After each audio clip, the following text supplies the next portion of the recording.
சுவாமி விவேகானந்தரின் கர்மயோகம் சொற்பொழிவு. தலைப்பு: நாம் உதவி செய்வது நமக்கே, உலகிற்கு அல்ல.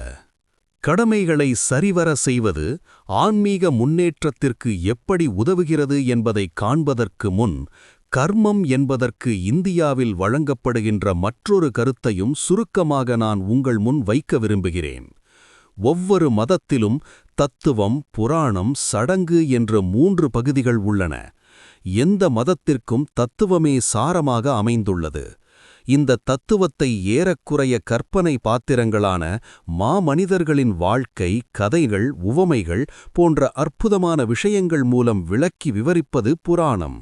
சடங்கு என்பது தத்துவ கருத்துகளுக்கு எல்லோரும் புரிந்துகொள்ளும் வண்ணம் தெளிவான வடிவம் கொடுப்பது. உண்மையில் தத்துவத்தின் உருத்தோற்றமே சடங்கு. இந்த சடங்குதான் கர்மம். இவை ஒவ்வொரு மதத்திற்கும் இன்றியமையாதவை. ஏனென்றால் ஆன்மீகத்தில் மிகவும் முன்னேறாமல் நுட்பமான ஆன்மீக உண்மைகளை புரிந்து கொள்ள முடியாது. எதையும் புரிந்து கொள்ள முடியும் என்று நினைப்பது சுலபம். ஆனால் நடைமுறை அனுபவத்திலோ நுட்பமான கருத்துக்களை புரிந்துகொள்வது அவ்வளவு சுலபமானதல்ல என்பதுதான் உண்மை. எனவே சின்னங்கள், சிம்பல்ஸ் சிறந்த உதவிகளாக அமைந்துள்ளன. அவற்றின் மூலம் எதையும் தெளிவுபடுத்துகின்ற முறையை நாம் ஒதுக்கிவிட முடியாது. மிக பழங்காலத்திலிருந்தே எல்லாவித மதங்களும் சின்னங்களை பயன்படுத்தி வருகின்றன. ஒரு வகையில் சின்னங்களின் மூலம்தான் நாம் சிந்திக்கவே முடியும். சொற்கள் என்பவை சிந்தனையின் சின்னங்களே தவிர வேறல்ல. இன்னொரு வகையில் பிரபஞ்சத்திலுள்ள ஒவ்வொன்றையும் ஒரு சின்னமாக நாம் கொள்ளலாம். இந்த பிரபஞ்சம் முழுவதுமே ஒரு சின்னம். அதன் பின்னாலுள்ள சாரம் இறைவன். இத்தகைய சின்னங்களின் உருவாக்கம் மனிதனின் வெறும் கண்டுபிடிப்பல்ல. ஒரு குறிப்பிட்ட மதத்தை சேர்ந்த சிலர் ஒன்றாக அமர்ந்து தங்கள் மனத்துள் சிந்தித்து வெளிக்கொண்டு வந்தவை அல்ல இவை. மதச் சின்னங்கள் இயல்பாக தோன்றி வளர்ந்தவை. இல்லையென்றால் ஏறக்குறைய எல்லோரின் மனத்திலும் குறிப்பிட்ட கருத்துக்கள் குறிப்பிட்ட சின்னங்களோடு மட்டுமே தொடர்புடையவையாக எப்படி இருக்கும்? சில சின்னங்கள் உலகம் முழுவதிலுமே வழக்கத்தில் இருக்கின்றன. கிறிஸ்தவ மதத்துடனான தொடர்பிற்கு பின்னர்தான் சிலுவை ஒரு சின்னமாக முதலில் கொள்ளப்பட்டது என்று உங்களுள் பலரும் நினைக்கலாம். ஆனால் உண்மையில் கிறிஸ்தவ மதம் தோன்றுவதற்கு முன்னால், மோசஸ் தோன்றுவதற்கு முன்னால், வேதங்களும் தோன்றுவதற்கு முன்னால், வரலாற்று குறிப்புகள் தொடங்குவதற்கு முன்னால் சிலுவை சின்னம் இருந்தது. ஆஸ்டெக் மற்றும் பினீஷியர்களிடையே இந்த சின்னத்தை நாம் காண முடியும். ஒவ்வொரு இனத்தினரும் சிலுவை சின்னம் வைத்திருந்ததாகவே தோன்றுகிறது. சிலுவையில் அறையப்பட்ட இரட்சகர், அதாவது சிலுவையில் அறையப்பட்ட ஒரு மனிதர், இந்த சின்னமும் எல்லா நாடுகளிலும் அறியப்பட்ட ஒன்றாகவே தோன்றுகிறது. இதுபோலவே வட்டம் உலகம் முழுவதிலுமே ஒரு மகத்தான சின்னமாக இருந்து வருகிறது.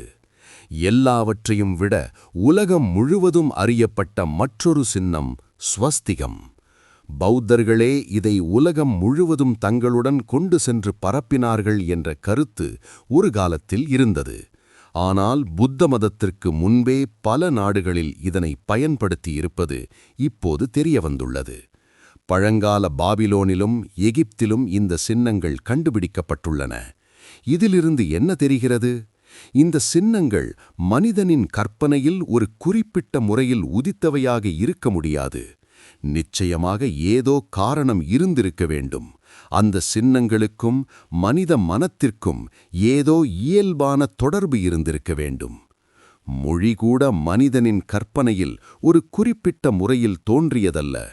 சில வார்த்தைகள் மூலம் சில எண்ணங்களை உணர்த்த வேண்டும் என்று சிலர் கலந்து தீர்மானித்ததன் விளைவாகவும் தோன்றியதல்ல.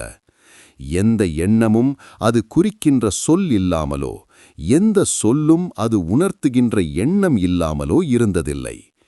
எண்ணமும் சொல்லும் இயல்பாகவே பிரிக்க முடியாதவை. கருத்துக்களை குறிக்கின்றவை ஒலி சின்னங்களாகவோ நிற சின்னங்களாகவோ இருக்கலாம். செவிடனும் ஊமனும் ஒலி சின்னங்களைத் தவிர மற்றொன்றின் மூலமே சிந்தித்தாக வேண்டும். மனித மனம் எந்த எண்ணத்தையும் ஒலி சின்னத்தின் மூலமே சிந்திக்க முடியாது. மனிதனின் மனத்தில் அடங்கியுள்ள சொற்களின் எண்ணிக்கை அவன் சிந்திக்கக்கூடிய எண்ணங்களின் அளவை காட்டுகிறது. இதுவரை சொல்லாமலோ அது குறிக்கின்ற எண்ணம் இல்லாமலோ எந்த எண்ணமும் இருந்ததில்லை. எந்த சொல்லும் அது உணர்த்துகின்ற எண்ணம் இல்லாமலும் இருந்ததில்லை.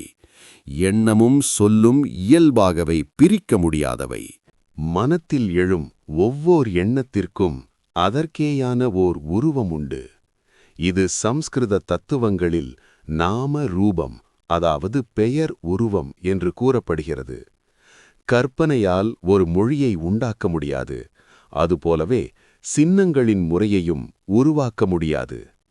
உலக மதங்களில் சடங்கிற்காக அமைந்த சின்னங்கள் அனைத்திலும் மனித சமுதாயத்தின் சிந்தனை வெளிப்பாட்டை நாம் காண்கிறோம். சடங்குகள், கோயில்கள் மற்றும் அதுபோன்ற சம்பிரதாயங்கள் எதுவும் தேவையில்லை என்று சொல்லிவிடுவது எளிது. இன்றைய சிறு பிள்ளை கூட இதை சொல்கிறது. ஆனால் கோயிலுக்குச் சென்று வழிபடுபவர்கள் மற்றவர்களிலிருந்து பல வகையிலும் வேறுபட்டிருப்பதை எல்லோரும் எளிதாக அறிந்து கொள்ளலாம். ஒரு குறிப்பிட்ட மதத்தின் கோயில்கள், சடங்குகள் மற்றும் சம்பிரதாயங்கள் போன்ற தூல வடிவங்களெல்லாம் அந்த மதத்தின் குறிப்பிட்ட சில கருத்துக்களை குறித்து நிற்கின்றன. இந்த தூல வடிவங்களுடன் அந்த குறிப்பிட்ட மதத்தினர் தொடர்பு கொள்ளும்போது அவை எதை குறித்து நிற்கின்றனவோ அந்த கருத்துக்களை, எண்ணங்களை அவர்களின் மனத்தில் கொண்டு வருகின்ற தன்மை படைத்தவையாக இருக்கின்றன. எனவே சடங்குகளையும் சின்னங்களையும் தவிர்ப்பது அறிவுடைமையாகாது. அவற்றை தெரிந்து கொள்வதும் பின்பற்றுவதும் இயல்பாகவே கர்மயோகத்தின் ஒரு பகுதியாகிறது. இந்த செயல் விஞ்ஞானத்தின், அதாவது கர்மயோகத்தின் அம்சங்கள் இன்னும் பல உள்ளன. அவற்றுள் ஒன்று எண்ணத்திற்கும் வாக்கிற்கும் இடையிலுள்ள தொடர்பையும், வாக்கின் சக்தியால் நாம் சாதிக்கக்கூடியது என்ன என்பதையும் அறிந்து கொள்வதாகும். வாக்கின் சக்தியை ஒவ்வொரு மதமும் அங்கீகரித்துள்ளது. சில மதங்கள் படைப்பே வாக்கிலிருந்துதான் தோன்றியதாக கூறும் அளவிற்கு அதனை ஏற்றுக்கொண்டுள்ளன. இறைவனுடைய சிந்தனையின் புற அம்சம்தான் வாக்கு. படைப்பிற்கு முன் கடவுள் சிந்தித்தார், சங்கல்பித்தார். எனவே படைப்பு வாக்கிலிருந்து தோன்றியது. மன அழுத்தமும் பரபரப்பும் நிறைந்த இன்றைய நமது உலகாயத வாழ்வால் நமது நரம்புகள் மென்மையை உணரும் தன்மையை இழந்து கடினமாகிவிட்டன. வயதானவர்களாக ஆகும்தோறும், உலகால் பந்தாடப்படும் தோறும் கடினமானவர்களாகிவிடுகிறோம். அதன் காரணமாக நம்மைச் சுற்றி தெள்ளத் தெளிவாக நிரந்தரமாக நடைபெறுபவற்றை கவனிக்காமல் போகின்ற நிலைக்கு நாம் வந்துவிடுகிறோம். எனினும் சில வேளைகளில் மனிதத்துவம் தன் இயல்பை நிலைநாட்டுகிறது. அப்போது இந்த அன்றாட நிகழ்ச்சிகளுள் சிலவற்றைப் பற்றி சிந்திக்கவும் வியந்து நிற்கவும் செய்கிறோம். இவ்வாறு வியந்து நிற்பதுதான் ஆன்மீக ஒளி பெறுவதற்கான முதல் படியாகும். வாக்கின் தத்துவ ரீதியான, மத சம்பந்தமான உயர்ந்த மதிப்பைத் தவிர ஒளிச் சின்னங்கள் மனித வாழ்க்கை நாடகத்தில் முக்கிய இடம் வகிப்பதை நாம் காணலாம். நான் உங்களோடு பேசிக் கொண்டிருக்கிறேன். உங்களை நான் தொடவில்லை. நான் பேசுவதால் காற்றில் ஏற்படுகின்ற அதிர்வுகள் உங்கள் காதுகளில் நுழைந்து நரம்புகளைத் தொட்டு உங்கள் மனத்தில் விளைவுகளை ஏற்படுத்துகின்றன. உங்களால் இதை தடுக்க முடியாது. இதைவிட வியப்பிற்குரியது என்ன இருக்க முடியும்? ஒருவன் மற்றவனை முட்டாள் என்று அழைக்கிறான். விளைவு, இவன் எழுந்து முஷ்டியை மடக்கிக் கொண்டு அவன் மூக்கில் ஓங்கி ஒரு குத்து விடுகிறான். வாக்கின் சக்தியை பாருங்கள். ஒருத்தி துன்பத்தால் அழுது கொண்டிருக்கிறாள். இன்னொருத்தி அங்கு வருகிறாள். அவளிடம் மென்மையான சில வார்த்தைகள் பேசுகிறாள். உடனே இவளது வளைந்திருந்த உடம்பு நிமிர்ந்து நேராகிறது. முகத்தில் புன்னகை அரும்ப ஆரம்பிக்கிறது. வாக்கின் ஆற்றலை எண்ணி பாருங்கள். உயர்ந்த தத்துவங்களிலும் அதுபோலவே அன்றாட வாழ்விலும் அவை ஒரு மாபெரும் சக்தியாக விளங்குகின்றன. நாம் சிந்தித்து பார்க்காமல், ஆராய்ந்து பார்க்காமல் இரவும் பகலும் இந்த ஆற்றலை கையாண்டு கொண்டிருக்கிறோம். இந்த சக்தியின் இயல்பை தெரிந்து கொள்வதும் அதை சிறப்பாக பயன்படுத்துவதும் கூட கர்மயோகத்தின் ஒரு பகுதியாகும். மற்றவர்களுக்கு நாம் செய்ய வேண்டிய கடமை என்பதன் பொருள், பிறருக்கு நாம் உதவ வேண்டும், உலகிற்கு நன்மை செய்ய வேண்டும் என்பதே. நாம் எதற்காக உலகிற்கு நன்மை செய்ய வேண்டும்? மேலோட்டமாக பார்த்தால் உலகிற்கு உதவுவதற்காக. ஆனால் உண்மையில் நமக்கே உதவிக் கொள்வதற்காக. நாம் எப்போதும் உலகிற்கு உதவ முயன்று கொண்டே இருக்க வேண்டும். அது ஒன்றே நமது மிக உயர்ந்த குறிக்கோளாக இருக்க வேண்டும். நாம் சற்று ஆழ்ந்து சிந்தித்தோமானால் உலகிற்கு நம் உதவி சிறிது கூட தேவையில்லை என்பதை காணலாம். நீங்களோ நானோ வந்து உதவி செய்வோம் என்பதற்காக இந்த உலகம் படைக்கப்படவில்லை. அழகிய இந்த உலகம் மிகவும் நல்லது, ஏனெனில் நாம் பிறருக்கு உதவி செய்வதற்கான நேரத்தையும் வாய்ப்பையும் இது தருகிறது என்று ஒரு சொற்பொழிவில் படித்தேன். கேட்கும்போது உணர்ச்சிகரமாகத்தான் இருக்கிறது. ஆனால் உலகத்திற்கு நாம் உதவி தேவைப்படுகிறது என்று சொல்வது தெய்வ நிந்தனையாகாதா? உலகில் துயரம் மிகுந்திருப்பதை நாம் மறுப்பதற்கில்லை. நாம் சென்று பிறருக்கு உதவி செய்வதே செய்யத்தக்கவற்றுள் சிறந்தது. எனினும் பிறருக்கு உதவுவது என்பது நமக்கே நாம் உதவிக் கொள்வதுதான் என்பதை இறுதியில் உணர்வோம். நாம் சிறுவனாக இருந்தபோது வெள்ளை எலிகளை வளர்த்து வந்தேன். அவற்றை ஒரு சிறிய கூண்டில் வைத்திருந்தேன். அந்த கூண்டினுள் ஒரே அச்சில் சுழல்கின்ற சிறு சிறு சக்கரங்கள் இருந்தன. எலிகள் அந்த சக்கரங்களை கடப்பதற்காக ஏறினால் உடனே அவை சுழலத் தொடங்கும். இதனால் எலிகள் நின்ற இடத்திலேயே நிற்குமே தவிர அவை முன்னால் செல்ல முடியாது. உலகமும் நாம் அதற்கு உதவுவதும் இதே கதைதான். உலகிற்கு உதவுவதால் கிடைக்கின்ற ஒரே உதவி நாம் பெறுகின்ற நன்னெறி பயிற்சிதான். இந்த உலகம் நல்லதுமில்லை, கெட்டதுமில்லை. ஒவ்வொரு மனிதனும் தனக்கென்று ஓர் உலகை உருவாக்கிக் கொள்ளுகிறான். பார்வையற்றவன் உலகத்தைப் பற்றி சிந்திப்பானானால் அது மின்மை அல்லது கடினமானதாகவோ குளிர்ச்சி அல்லது சூடானதாகவோ இருக்கும். நாமும் மகிழ்ச்சி அல்லது வேதனையின் சேர்க்கை மட்டுமே. இதை நாம் நம் வாழ்வில் நூற்றுக்கணக்கான முறை பார்த்திருக்கிறோம். பொதுவாக இளைஞர்கள் இன்ப நோக்குடனும் முதியவர்கள் துன்ப நோக்குடனும் உள்ளனர். இளைஞர்களுக்கு வாழ்க்கை முன்னால் உள்ளது. வயதானவர்களோ தங்கள் காலம் கடந்துவிட்டதென்று குறைபட்டுக் கொள்ளுகிறார்கள்.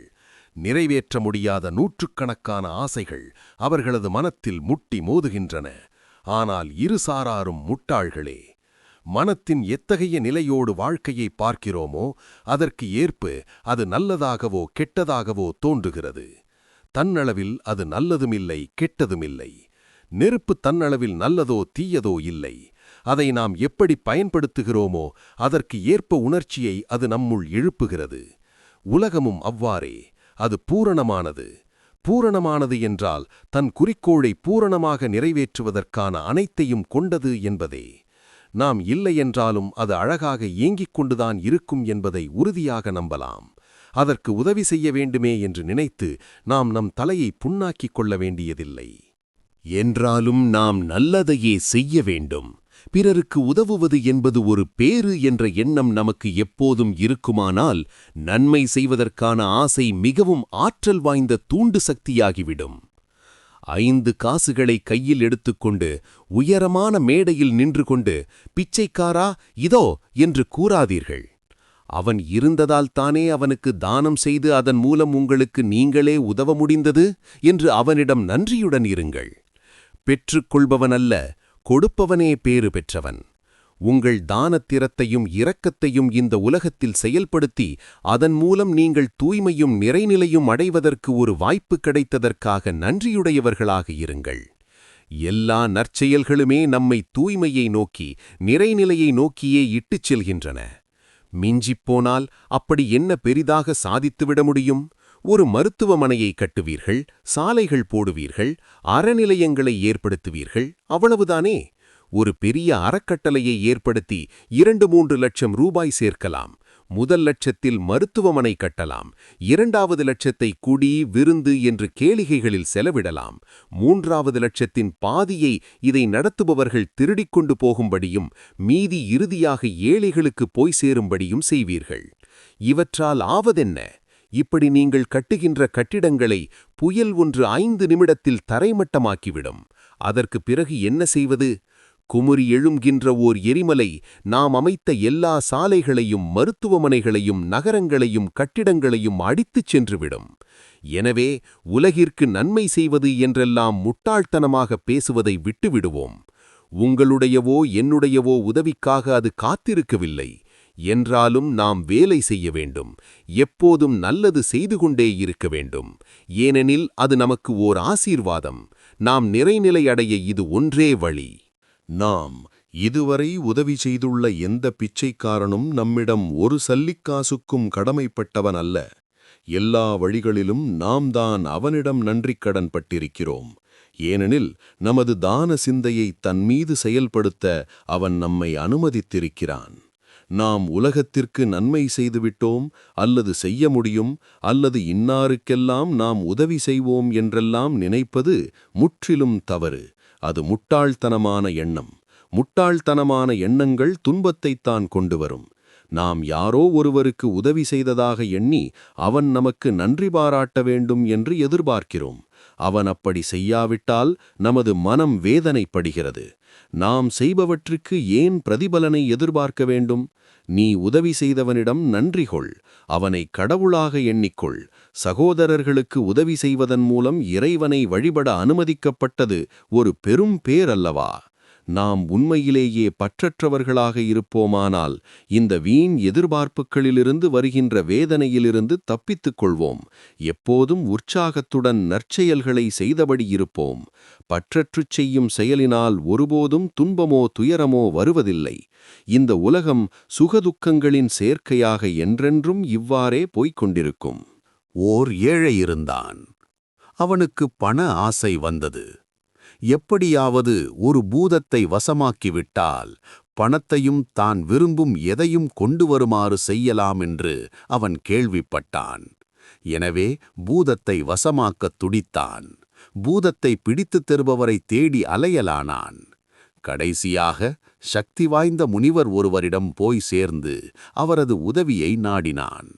பூதத்தை வைத்துக்கொண்டு என்ன செய்யப் போகிறாய் என்று கேட்டார் அந்த முனிவர். அதற்கு அவன், முனிவரே, எனக்காக வேலை செய்வதற்குத்தான் பூதம் வேண்டும். தயவு செய்து அதை பிடிப்பது எப்படி என்று எனக்குச் சொல்லிக் கொடுங்கள் என்று வேண்டினான்.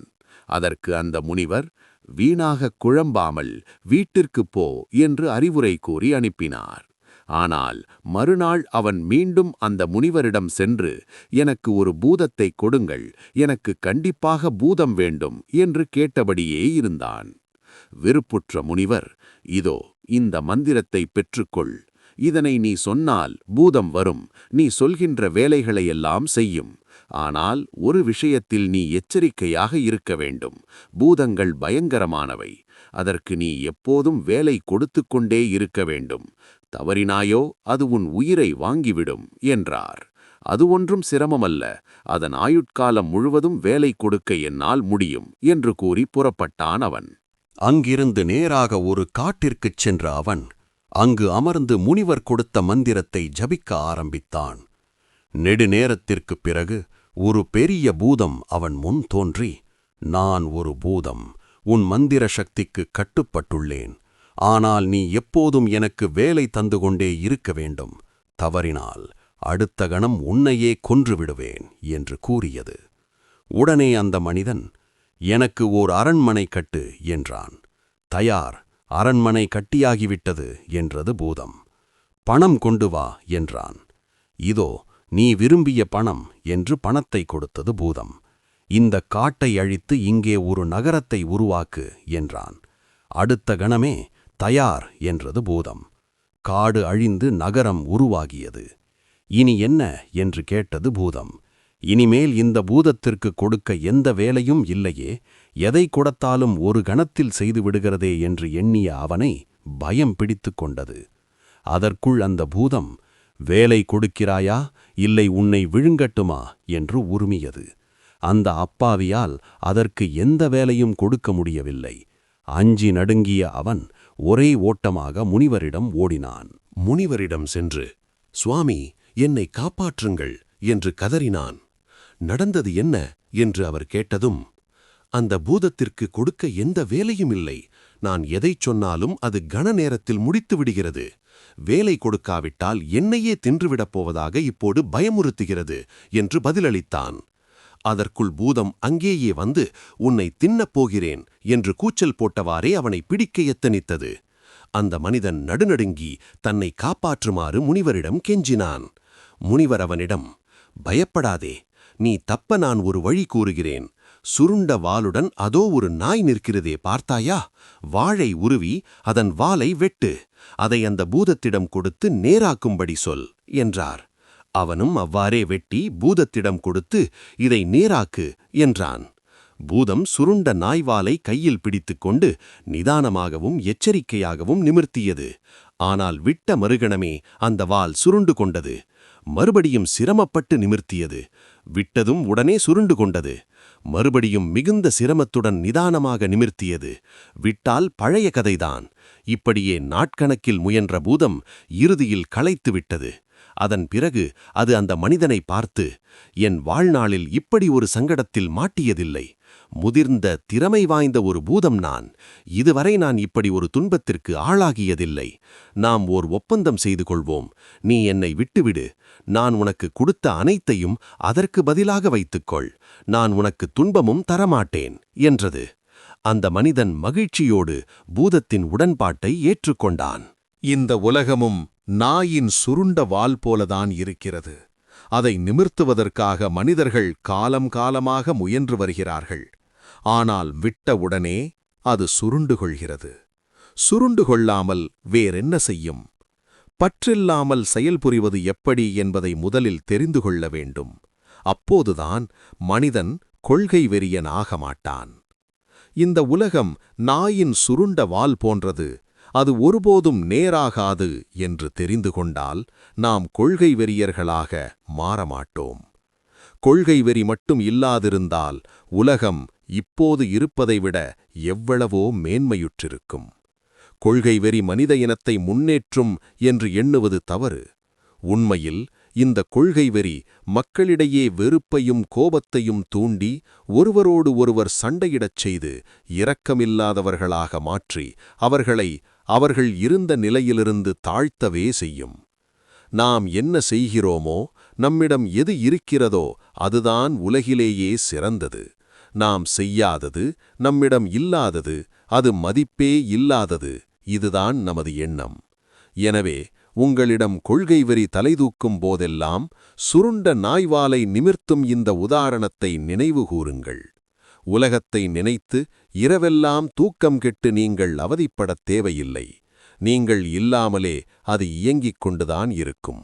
கொள்கை வெறியை தவிர்த்தால் மட்டுமே உங்களால் திறமையுடன் செயல்பட முடியும். சமமான மனமும் அமைதியும் ஆராய்ந்து தெளியும் குணமும் குளிர்ந்த சிந்தனையும் மிகுந்த கருணையும் அன்பும் உடையவன்தான் உலகிற்கு நன்மை செய்கிறான். அதன் மூலம் தனக்கும் நல்லது செய்து கொள்கிறான். கொள்கை வெறி பிடித்தவன் முட்டாள். அவனிடம் இரக்கமில்லை. அவனால் உலகத்தையும் செம்மைப்படுத்த முடியாது. தானும் தூய்மையோ நிறைநிலையோ அடைய முடியாது. இன்றைய சொற்பொழிவின் முக்கிய கருத்துக்களை இப்போது நினைவு கூர்வோம். முதல் கருத்து, நாம் எல்லோரும் தான் உலகிற்கு கடன்பட்டிருக்கிறோமே தவிர உலகம் எந்த வகையிலும் நமக்கு கடன்பட்டிருக்கவில்லை. உலகிற்கு நாம் ஏதாவது நன்மை செய்ய முடிந்தால் அது பெரும்பேறு. உலகிற்கு உதவி செய்ததன் மூலம் உண்மையில் நமக்கு நாமே உதவி செய்து கொள்கிறோம். இரண்டாவது கருத்து, இந்த உலகில் கடவுள் ஒருவர் இருக்கிறார். இந்த உலகம் தட்டுத்தடுமாறிக் கொண்டு உங்களிடமோ என்னிடமோ உதவி தேடி நிற்கிறது என்பது உண்மையல்ல. கடவுள் எப்போதும் இருக்கிறார். அவர் மரணமற்றவர், எந்த நேரமும் செயல்புரிபவர், விழித்துக் கொண்டிருப்பவர். அண்ட சராசரங்கள் அனைத்தும் உறங்கும் போதும் அவர் உறங்குவதில்லை. அவர் இடைவிடாமல் செயல்புரிந்து கொண்டே இருக்கிறார். உலகில் உண்டாகின்ற எல்லா மாற்றங்களும் எல்லா வெளிப்பாடுகளும் அவருடையதே. மூன்றாவதாக, நாம் யாரையும் வெறுக்கக்கூடாது. இந்த உலகம் நன்மை மற்றும் தீமை இவைகளின் கலப்பாகவே தொடர்ந்து இருக்கும். பலவீனர்களிடம் இரக்கம் கொள்வதும் தவறு செய்பவர்களிடம் கூட அன்பு செலுத்துவதும் நமது கடமை. இந்த உலகம் ஒரு பரந்த நன்னெறிக் கூடம். மேலும் மேலும் ஆன்மீக வலிமை பெறுவதற்காக அதில் நாம் அனைவரும் பயிற்சி செய்ய வேண்டும். நான்காவதாக, எந்த வகையான கொள்கை வெறியர்களாகவும் நாம் இருக்கக்கூடாது. ஏனெனில் கொள்கை வெறி என்பது அன்பிற்கு முற்றிலும் எதிரானது.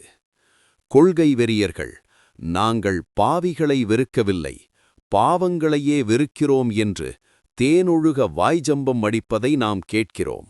ஆனால் பாவிகளையும் பாவங்களையும் உண்மையிலேயே பிரித்து வேறுபடுத்திக் காண்கின்ற ஒரு மனிதன் இருப்பானானால் அவனது முகத்தைக் காண உலகத்தின் எந்த மூலைக்கும் நான் போகத் தயாராக இருக்கிறேன். அப்படி பேசுவது எளிது. பொருளையும் அதன் குணத்தையும் தனித்தனியாக பிரித்துக் காண நம்மால் முடியுமானால் நாம் நிறைமனிதர்களாகி விடுவோம். ஆனால் அது எளிதான காரியம் அல்ல. மேலும் நாம் எந்த அளவிற்கு அமைதியானவர்களோ, நமது நரம்புகள் எந்த அளவிற்கு பதற்றமின்றி இருக்கின்றனவோ, அந்த அளவிற்கு நாம் அதிகமாக அன்பு செலுத்துவோம்.